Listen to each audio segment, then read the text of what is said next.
Dobrodošli u novi video s njom Yaser Project 12, jer tema je smisao života, neko me je obavestio i mnogo sam mu zahvalan na tome, s obzirom da mora da bude kraći od 5 minuta, bit ću brz, ali bit će puno emocija i s obzirom da za Yaser Project treba da bude nešto originalno, radit ću ono što ja inače radim, pričat ću iz ljubavi i bit ću veoma jednostavan. Tako da smisao života ću vam predstaviti na mojoj priči. Jer setio sam se jučer svog detinjstva i setio sam se da sam stalno voleo na selo da idem, baš zato što sam tamo imao babu i dedu koji su mi pružali mnogo ljubavi, jer deda je svaki put imao vremena za mene da ide da se igra sa mnom i ja sam voleo da idem sa njim da mu pomažem oko svih poslova.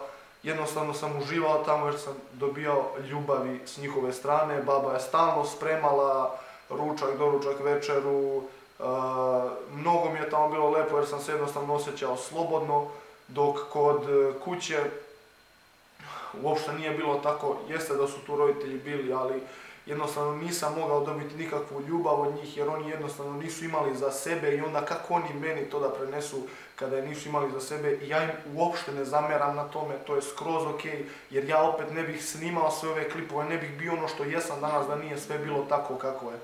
Tako da, ono što sam od babi i dede dobio, znači deda više nije živ, umro je u septembru 2015. i to je bukvalno bio prvi put u životu kada sam ja plakao, zato što je neko umro upravo zbog toga, zato što sam dobio dosta ljubavi od njega i ta osoba je otišla i ostala je tu još baba samo i dobijam dosta od nje, šaljem mi hranu ovamo za Beograd i mnogo sam je zahvalan na tome.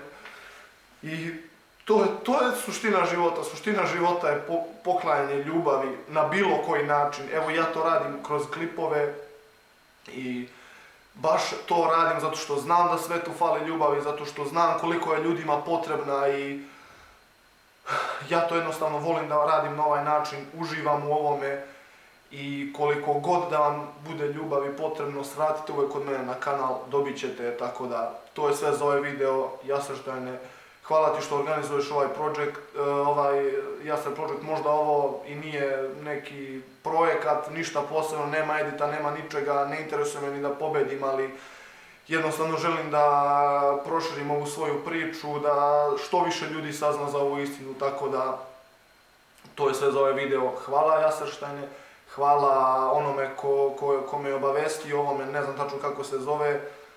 Hvala svima koji ste gledali, hvala svima koji ćete podeliti ovu moju istinu, koji ćete proširiti dalje da što više ljudi čuje za nju. Tako da to je sve za ovaj video, šta drugo mogu da uradim na kraju nego da vam pošaljem mnogo ljubavi. Poz!